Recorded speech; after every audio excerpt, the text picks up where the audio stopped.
Bonjour. Alors pour l'année prochaine, nous allons voir une histoire des inventions techniques. Alors c'est les découvertes des connaissances à travers des grandes étapes de développement technique qui me semblent intéressantes pour la compréhension de l'évolution culturelle des sociétés. Et donc dans cette promenade à travers du temps, on va voir les époques de l'Antiquité à l'âge numérique et puis à travers des différentes civilisations. On commencera par les origines, depuis la préhistoire, puis on va continuer à travers l'Antiquité, à travers des grands bâtisseurs de l'Antiquité, l'Égypte, la Mésopotamie, la Grèce, Rome, puis on ira au-delà de l'Europe, en Chine, en Inde et dans le monde arabo-musulman. Puis nous verrons dans l'étape suivante, au Moyen-Âge et la Renaissance, le développement de l'agriculture, le développement des nouvelles villes, avec les cathédrales, les plus grands chantiers modernes de l'époque, la naissance de l'horloge mécanique et le début de la reproduction des livres à travers l'imprimerie. Puis, la troisième conférence sera sur de l'âge classique à l'encyclopédie, et nous allons voir comment la machine de vapeur va devenir, n'est pas une pompe à feu, va être une énergie nouvelle. Tout le développement de l'industrie textile, l'électricité, une nouvelle forme d'énergie, les premières machines à calculer et les premières encyclopédies qui vont être un moyen de diffuser la culture.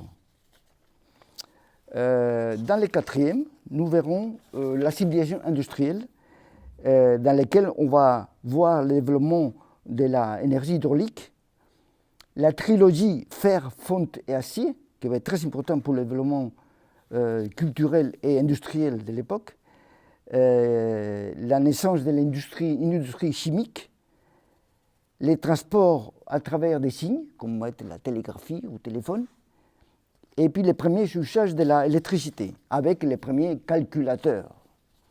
Et finalement, comme dernière étape, on verra, à l'âge numérique, nous verrons le développement de l'électricité et l'électronique, l'aventure spatiale, le développement de la connaissance de la structure de la matière, donc l'énergie nucléaire, les premiers transports de l'énergie rapide et des voyageurs, les programmes médecine et les encyclopédies type Wikipédia.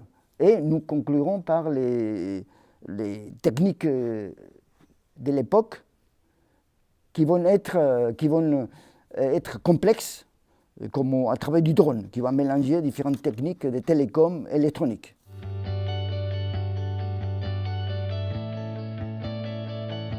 Donc, on peut consulter plusieurs ouvrages d'histoire technique, par exemple les Giacomi, l'édition Seuil, ou l'histoire générale technique de Doma, à la PUF. C'est beaucoup plus volumineux, ce sont 5 volumes. Puis sinon, vous pouvez jouer à travers les timelines inventions. Aussi, une autre façon de découvrir et développer les connaissances de l'histoire des techniques, c'est aller au musée d'art et métiers du CNAM, dans lequel on va voir l'ensemble d'inventions qui ont été présentées. Ça va être un des premiers musées d'histoire des techniques du monde. Donc c'est très important. Et sinon, vous pouvez aller au musée de Claude Lucé pour voir comment Leonardo da Vinci travaillait et il proposait les différentes inventions et connaissances à François Ier.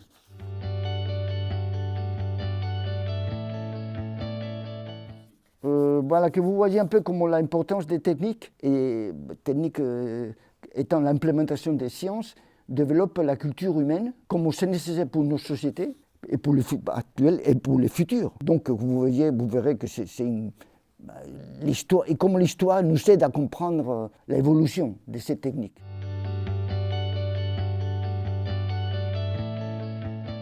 Je vais utiliser surtout, donc je vais projeter des transparents de type PowerPoint qui seront disponibles dans les OneDrive de l'Université ouverte de Versailles.